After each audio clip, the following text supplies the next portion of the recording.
अस्सलामुअलैकुम वरहमतुल्लाहि वबरकातुह। मैं आप तमाम सामीन व नाज़रीन का इस्तक़बाल करता हूँ आपके अपने ही यूट्यूब चैनल उर्दू एकेडमी पर।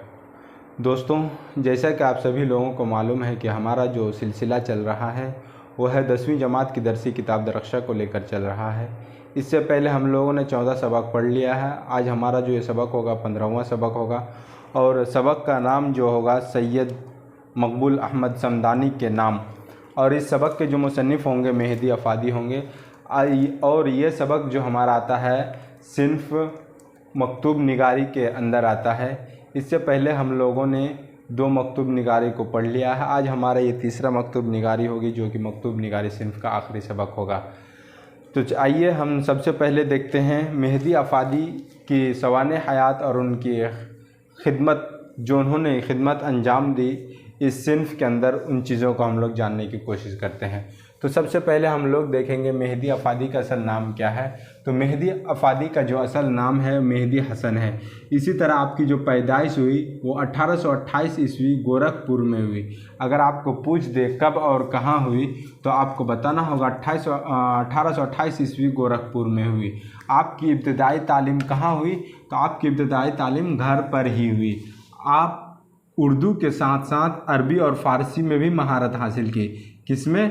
अरबी और फ़ारसी में। आपको सवाल के तौर पर भी पूछ दिया जा सकता है कि मेहदी अफ़ादी ने उर्दू के अलावा किन किन ज़ुबानों में महारत हासिल की? तो आपको बताना होगा अरबी और फ़ारसी में। आपकी 3 शादियाँ हुई थी। तीसरी बीवी का नाम अज़ीमुन्निसा। क्या नाम है? आपकी तीसरी बीवी का नाम वह है अज़ीमुन्निसा, जो किस नाम से मशहूर हुई? बेगम मेहदी के नाम से मशहूर हुई। किस नाम से? बेगम मेहदी के नाम से मशहूर हुई। बेगम मेहदी के नाम से मशहूर हुई। मेहदी अफ़ादी ने अपने दोस्त सैयद मकबूल अहमद समदानी के नाम ख़त लिखा। अगर आपको पूछे मेहदी अफ़ादी ने किसके नाम ख़त लिखा तो अपने दोस्त सैयद मकबूल अहमद समदानी के नाम ख़त लिखा। तो ये था मेहदी अफ़ादी का मुख्तसर सा खिदमत और उनकी जो सवाने हैं उनमें से हल्की सी तारीफ़। और इन्होंने जो है ना मेहदी अफ़ादी के मज़ामीन रोशन ख़याली का तस्वुर फराहम करती है। ये था इनका मुख्तसर सा सवाने हयात। अब आइए हम लोग इनका जो मकतूब निगारी है अपने दोस्त को जो लिखते हैं उनका मुख्तसर सा खुलासा जान लेना हम लोग ज़रूरी समझते हैं। तो इसमें जो सैयद मेहदी अफ़ादी जो लिखते हैं अपने दोस्त मकबूल अहमद समदानी को, इनमें सबसे पहले वो अपने दोस्तों को मुखातब करते हैं और कहते हैं प्यारे मकबूल, और उसके बाद उनका खैरी व आफ़ियत पूछते हैं और फिर उनकी कुछ तारीफ़ात करते हैं और इसी तरह वो उनका हाल चाल पूछते हैं और फिर वो अपने बुढ़ापे का जिक्र करते हैं और दोनों आपस में एक दूसरे से मिलने की बातें भी करते हैं और दुआएं देते हैं मेहदी अफ़ादी सैयद मकबूल अहमद समदानी को।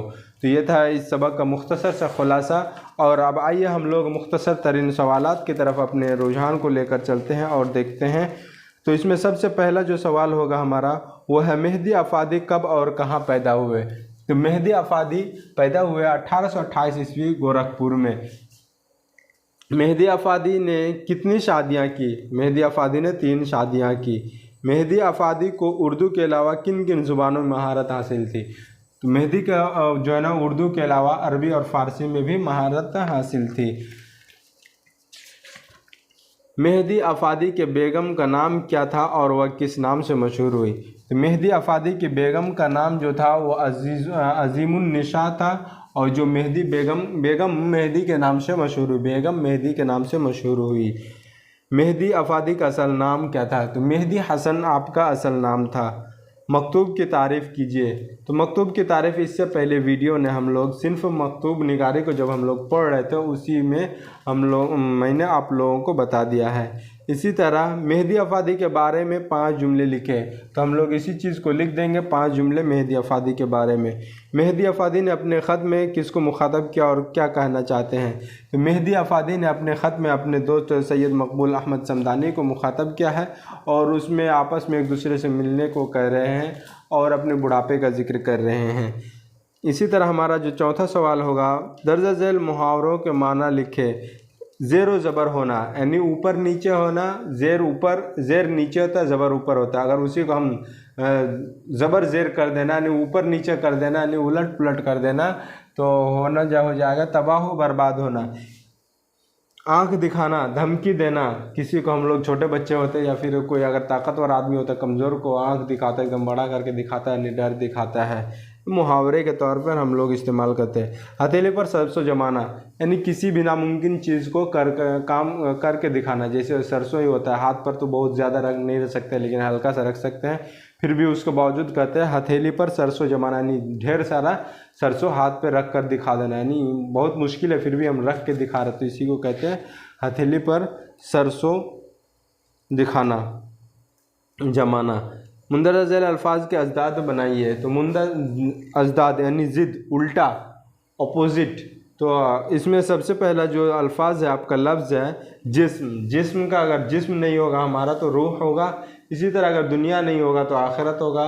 हक़ का उल्टा बातिल हो जाएगा, गुरबत का उल्टा अमारत हो जाएगा, नशेब का उल्टा फ़राज हो जाएगा, हसन का उल्टा कबह हो जाएगा, हुस्न का उल्टा कबह यानी हुस्न मतलब खूबसूरत, कबह मतलब बदसूरत, ईमान का उल्टा कुफ्र हो जाएगा, हसीन का उल्टा कबीह हो जाएगा।